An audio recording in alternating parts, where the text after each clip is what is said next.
They said it was just a joke. Something harmless. Something to laugh about later. But for her, it felt like the cruelest betrayal.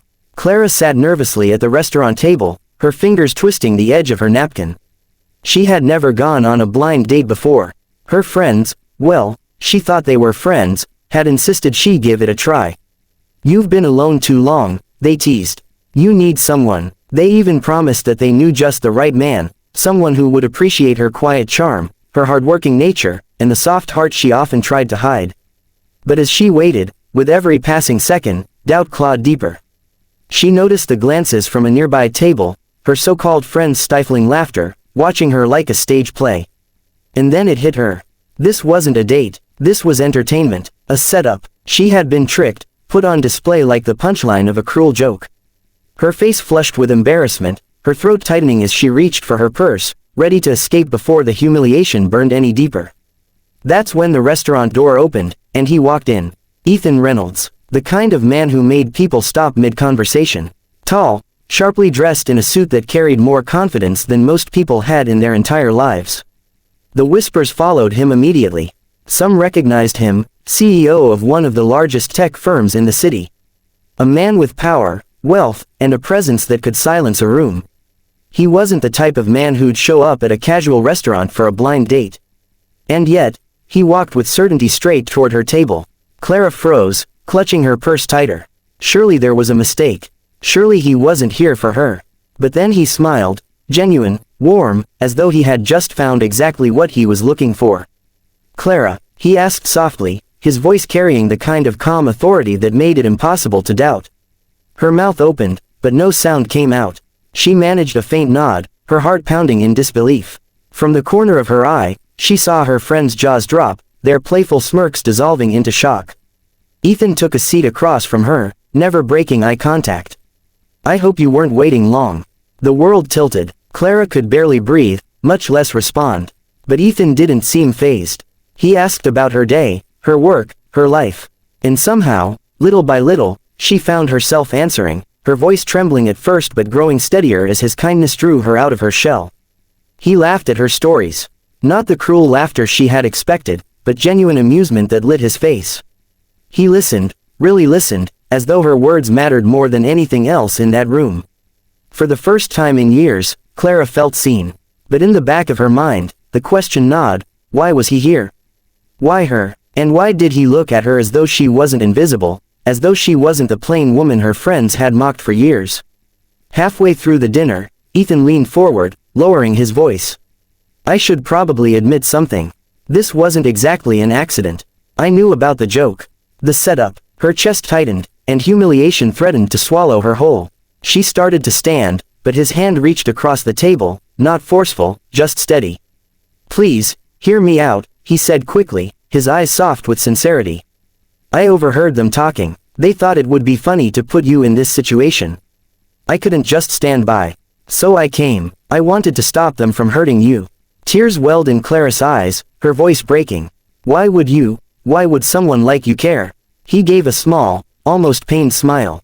"Because I know what it feels like. To be underestimated, to be mocked, to be used as a joke. People see the title, CEO, wealthy, powerful, but they forget I was once just a kid raised by a single mom who worked 3 jobs. They laughed at me then. They didn't think I'd become anything. And I never forgot what that felt like." Clara blinked through her tears. This powerful man, admired by many, carried the same scars she did. The realization shook her to her core.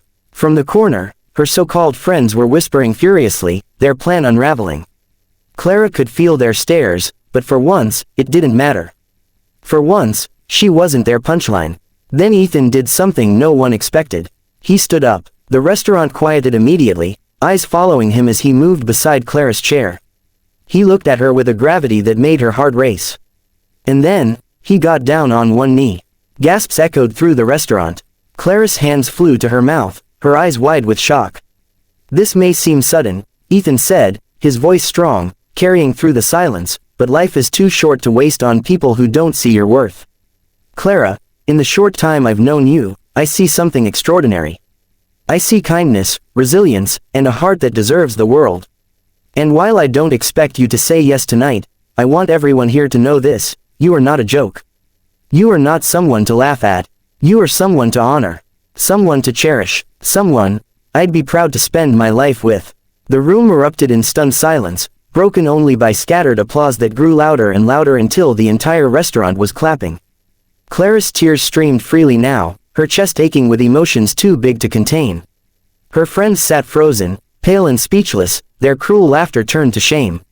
For once, Clara wasn't the one shrinking under the weight of mockery.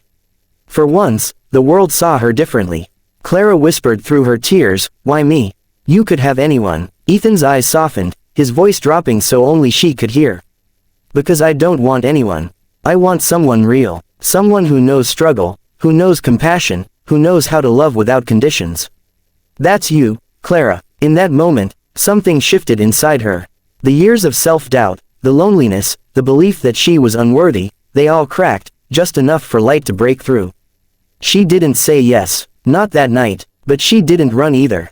Instead, she allowed herself something she hadn't in a long time, hope. In the weeks that followed, Ethan kept showing up, not with grand gestures of wealth, but with small acts of care. He walked her home, he listened to her dreams. He even introduced her to his young daughter, a bright-eyed little girl who clung to Clara's hand like she had known her forever. Clara's world, once so gray, began to bloom with color again. She realized that love wasn't about perfection or status. It was about seeing and being seen. About finding someone who could turn pain into strength, loneliness into companionship, and fear into courage. And one quiet evening, under the soft glow of city lights, when Ethan asked again, not in a crowded restaurant but in the privacy of their shared world, Clara smiled through happy tears and finally said yes. The joke that was meant to humiliate her had become the beginning of a love story that silenced every cruel voice that had ever tried to break her. And in the end, the lesson was clear: sometimes life's cruelest tricks lead us to its most beautiful truths.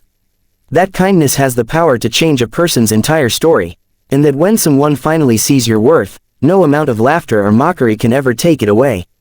Because love has a way of turning the broken pieces into something whole, something unshakable, something eternal.